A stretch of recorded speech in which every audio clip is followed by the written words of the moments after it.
आदरणीय किसान मजदूर एवं युवा साथियों, हमारा देश का बड़ा दुर्भाग्य है कि इस बार देश को विपक्ष का नेता जो है बहुत घटिया विचारधारा का मिल चुका है। मौत पे भी सियासत कर रहा है भाई।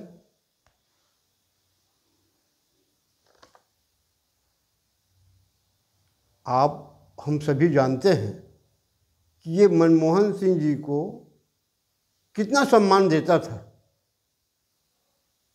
जब वो प्रधानमंत्री थे। तो आपको याद होगा ना कि मंत्रिमंडल ने एक अध्यादेश पास किया था, उसको इसने संसद में मनमोहन सिंह जी के सामने फाड़ दिया था।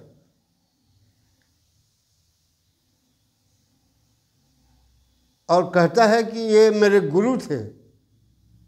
शायद मनमोहन सिंह जी कई संस्थानों में, सरकारी संस्थानों में काम कर चुके हैं। उन्होंने कभी ऐसा कोई कागज को नहीं फाड़ा होगा, महत्वपूर्ण कागजात को नहीं फाड़ा होगा। और उसको फाड़ के आज हमको ये बता रहा है, भारत के लोगों को, विदेश के लोगों को बता रहा है कि वो मेरे गुरु थे। ये इससे बड़ा और अपमान क्या हो सकता है? जब तुम्हारे गुरु थे तो उसका अध्यादेश को फाड़े क्यों संसद में? उनका आत्मा क्या कहा होगा? आप जानते हैं कि हम लोग मृत्यु लोक में हैं। अमृत लोक में होने के कारण से एक प्रथा बन गया है कि आदमी के नहीं रहने के बाद उसकी जितनी चाहो बड़ाई करो, क्योंकि तो सुनने को आएगा नहीं। उनके रहते कभी कोई बड़ाई नहीं किया, ये इतना अपमानित किया। अब देखिए, कांग्रेस अध्यक्ष, राष्ट्रीय कांग्रेस अध्यक्ष ने पत्र लिखा था केंद्र सरकार को कि मनमोहन सिंह जी का समाधि बनना चाहिए। उन्होंने मंजूरी भी दे दिया और ये कहा कि भाई इसके लिए ट्रस्ट बनाना पड़ेगा। ट्रस्ट बनाने के बाद उनका स्मारक बनाया जाएगा और अभी सम्मानपूर्वक उनका अंत्येष्टि किया जाएगा राजकीय सम्मान के साथ। और उसके बाद ये बोल रहा है कि हमने ऐसा कहा, ऐसा नहीं हो किया केंद्र सरकार ने। हमारे प्रधानमंत्री का अपमान किया गया है। यानी इसको क्या है, वोट दिखता है ना, वो सोच रहा है कि ऐसा मैं कह करके सिख समाज का वोट अपने तरफ आकर्षित करूंगा। इसको बहाना चाहिए किसी भी ढंग से। उसको ये नहीं मालूम कि 84 के दंगे को सिख समाज क्या, कोई भी समाज कभी नहीं भूलेगा। अब तुम तो एक ही चीज करो कि जो तुम्हारे ऊपर आरोप लगा कि तुम दो देश के नागरिक हो, शपथ पूर्वक बता दो ये बात सही है कि गलत। तुम्हारा जो 99 सीट आया है ना, ये तो मोदी जी के आस्तीन के कुछ सांपों के कारण आ गया है। तो ये मत समझ कि मैं सत्ता में हूं, विपक्ष में है। तुम जो चाहोगे वो नहीं होगा। तुम भारत का हित कभी चाहे न चाहोगे। कांग्रेस के प्रधानमंत्री और थे कि नहीं यहाँ? नरसिम्हा राव जी के साथ तुम्हारे माँ ने क्या किया? कांग्रेस भवन में रखने नहीं दिया उनके शव को, आम जनता के दर्शन के लिए। राजघाट में जगह नहीं दिया। बेशर्म है तू जो बोलता है कि कांग्रेस के प्रधानमंत्री को सम्मान नहीं दिया जा रहा है। इससे बेशर्मी और क्या हो सकता है? उस इतिहास बताता है कि हमारे गृह मंत्री सरदार वल्लभ भाई पटेल, पूर्व राष्ट्रपति राजेंद्र प्रसाद जी के देहावसान के बाद नेहरू जी ने अपने मंत्रिमंडल के मंत्रियों को मना कर दिया था कि वो उसके अंत्येष्टि में नहीं जाओ करके। तो ऐसे परिवार का अपने सदस्य मानता है ना। तेरा जो खेल हो गया तो हो गया। अगर भाजपा में गद्दारी न करें मोदी जी के साथ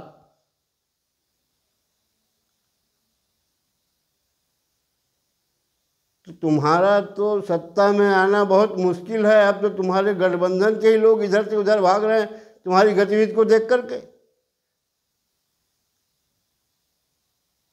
जो हाई कोर्ट में तुम्हारे खिलाफ जो आरोप लगे हैं ना उसको सिद्ध करो पहले, या ऐसे ही बता दो। दुनिया भर की तुम बात कर रहे हो ना कि मेरे आरोप जो लगा है गलत हुआ लगा है, प्रेस कॉन्फ्रेंस करके बता दो ना, ट्वीट कर दो मेरे ऊपर झूठा आरोप लगाया जा रहा करके। भारत के विरोधी ताकतों से मिलकर के आतंकवादियों को साथ देने वाले को भारत पसंद नहीं करेगा। ये सिद्ध हो चुका है। वो कानूनी तौर पे हो चाहे ना हो, मगर हमने देख लिया है कि कैसे कैसे लोगों को तुम बढ़ावा दे रहे हो और क्या कर रहे हो। इसलिए भारत की जनता मौका देगी ही नहीं, ये मान के चलो। क्योंकि मैं छत्तीसगढ़ के से बोल रहा हूँ तो मैं अपने छत्तीसगढ़ के प्रदेश कांग्रेस अध्यक्ष महोदय आदरणीय दीपक बैज जी से निवेदन करूंगा। किसान मजदूर साथियों, हमारा सौभाग्य है कि देखिए भाजपा, दो हमारे छत्तीसगढ़ में प्रमुख राजनीतिक दल हैं, एक कांग्रेस और दूसरा भाजपा। ये हम इसीलिए भाग्यशाली में बोल रहा हूं कि भाजपा का मुखिया आदिवासी आदरणीय नंद कुमार साय जी, कांग्रेस के मुखिया दीपक बैज जी, ये वर्तमान मुख्यमंत्री हैं। और मैं ये कहता हूं कि दीपक बैज जी भावी मुख्यमंत्री ये दावेदार हैं।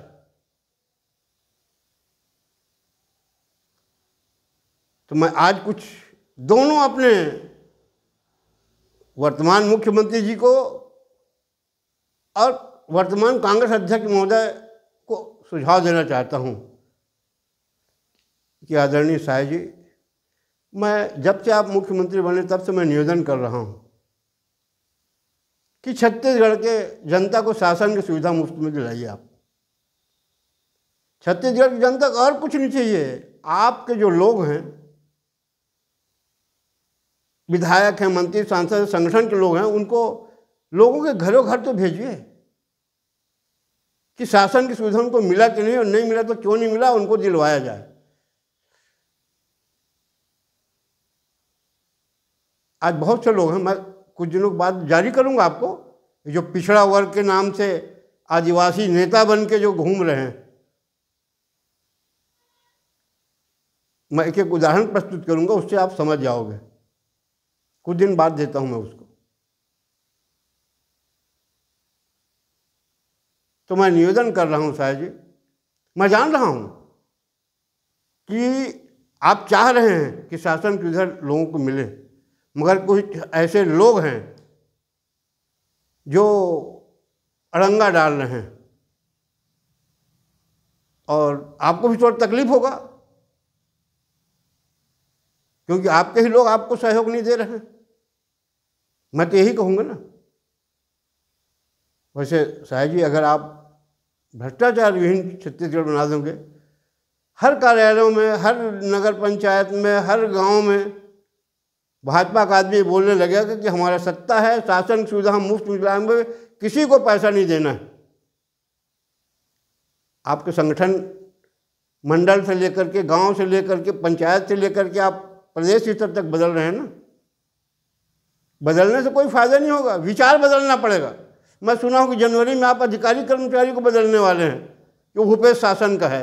अरे भूपेश शासन के शासनकाल में 4.5 साल तक वो भाजपाई जो मौन साधे हुए थे, कांग्रेस के खिलाफ कोई आंदोलन नहीं करना चाहते थे, उनके विचारों को तो बदलिए। कर्मचारी अधिकारी बदलने से कुछ फर्क नहीं पड़ेगा, उनको दोष मत दीजिए।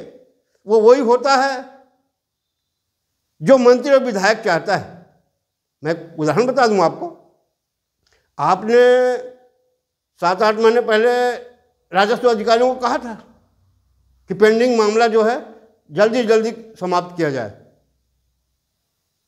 साल भर से नवागढ़ तहसील में कूड़ा के एक उप सरपंच का केस चल रहा है। बेजा कब्जा किया हुआ है, तहसीलदार ने सिद्ध कर दिया है। एसडीएम के यहाँ है, एसडीएम के सिर्फ आदेश देना बाकी है कि इसका बेजा कब्जा तोड़ा जाए। आपके मंत्री ने रुकवा दिया है एसडीएम को बोल के कि इसके खिलाफ आदेश जारी नहीं करना है। ये तो आपके मंत्रिमंडल में चल रहा है साहब जी, आपको मालूम है कि नहीं? पता करवा लीजिए। वर्तमान जो सरपंच रहा है वो स्टे लेकर के घूम रहा है, ना एसडीओ उसको चार्ज दे रहा है, ना सीओ दे रहा है। सचिव बोल रहा है मेरे को कोई बड़े अधिकारी का आदेश नहीं, मैं तुमको चार्ज नहीं दूंगा। ये क्या हो रहा है साहब जी आपके राज में? आपके आदेश को मंत्री विरोध कर रहा है। नवागढ़ देखिए ना भाई आप, मैं तो 6 महीने से चिल्ला रहा हूँ बेमेतरा जिला के बारे में कि छत्तीसगढ़ में फिलहाल फर्स्ट आएगा वो भ्रष्टाचार के मामले में और अंधेरगर्दी के मामले में। वहाँ के जो कर्मचारी अधिकारी काम नहीं करना चाहते, गलत काम नहीं करना चाहते, उनको ट्रांसफर की धमकी दी जाती है। कई छोटे कर्मचारियों को तो ट्रांसफर ही करा दिया गया है। खैर शायद जी, अब आप चूंकि आप हमारी इच्छा के अनुरूप मुख्यमंत्री बनाए गए हैं, छत्तीसगढ़ की जनता के अनुरूप, इसलिए मैं यह सब आपको बता रहा हूँ। आप सतर्क हो जाइए कि आपके आदेश के पालन आपके विधायक और मंत्री लोग नहीं कर रहे हैं। आपने कहा था कि सट्टा जुआ सब तत्काल पकड़े जाएं। आपके कई मंत्री कई विधायकों के अगल बगल में सटोरिया घूम रहे हैं, अपराधी घूम रहे हैं। आप गुप्तचर लगाइए। खैर शायद जी, ये आपकी इच्छा है, आप क्या करेंगे कैसा करेंगे, मैं आपके जानकारी में सब ला रहा हूँ। इसके बाद मैं कांग्रेस अध्यक्ष महोदय, प्रदेश अध्यक्ष महोदय बैस जी से भी निवेदन करूँगा कि अगला मुख्यमंत्री अगर आपको बनना है, हमें भी चाहते हैं कि कांग्रेस का भी मुख्यमंत्री अगला, अगर भाजपा वाले जनता के अनुरूप नहीं कर पा रहे हैं तो अगला कांग्रेस का भी आए तो आदिवासी बने। अगर आप भी अगला मुख्यमंत्री बनना चाहते हैं बैस जी, आज आप एक संगठन के मुखिया हैं। अभी जैसे किसानों के धान के खरीदी के मामले को लेकर के आपने ब्लॉक स्तर तक आंदोलन चलवाया, वैसे एक आंदोलन चलवा दीजिए कि छत्तीसगढ़ को भ्रष्टाचार विहीन बनाया जाए। आप अपने कार्यकर्ताओं को भेजिए, शासन की सुविधा लोगों को मुफ्त में दिलाएं। हालांकि अभी आपको भी तकलीफ होगा क्योंकि यहाँ ये बहुत 5 साल में खाए पिए लोग बहुत हैं, बहुत कुछ नहीं था, बहुत कुछ हो गए हैं। मगर आज आपको मौका मिला है, ऐसे अध्यक्षों को, ऐसे पदाधिकारियों को अलग करिए और एक आंदोलन चलाइए कि शासन की सुविधा कम से कम मुफ्त में मिले। अगर ये मार्गदर्शन कर देंगे बैस जी, अब भाजपा वाले नहीं किए तो अगला आपका ही रहेगा। क्योंकि भाजपा के इसमें देखा जा रहा है कि शायद जी तो ठीक हैं मगर उनके सहयोगी जो है ना वो पसंद नहीं कर रहे हैं। इसलिए मैं आपको मौका दे रहा हूं कि अगला आपके पास संगठन है, आप यहाँ से वहाँ तक ऐसा आंदोलन चलिए, शासन जो है लोगों को मुफ्त दिलाने के लिए एक आंदोलन छेड़िए। और आप अगर असली छत्तीसगढ़िया के चक्कर में रहोगे, वो नहीं चाहेगा कि भ्रष्टाचार के खिलाफ कांग्रेस पार्टी आंदोलन करे, क्योंकि वो तो पूरा देख रहे हो आप, 2 कलेक्टर अंदर हैं उनके निर्देश पे, उनके कहना मानने के बाद। हमने भी उनसे भी निवेदन किया था कि अगर असली छत्तीसगढ़िया हो तो भ्रष्टाचार विहीन बना दो। हमारे गांव के किसानों को शासन की सुविधा पाने के लिए 10 से 20 हज़ार खर्चा करना पड़ता है, कोई ध्यान नहीं दिया। मैं आप दोनों पार्टी के प्रमुख मुखियाओं से निवेदन करता हूं कि जो इस चीज को लागू करेगा, देर सवेर छत्तीसगढ़ में राज करेगा। इतना कह के मैं अपना वाणी विराम देता हूं। धन्यवाद। जय हिंद।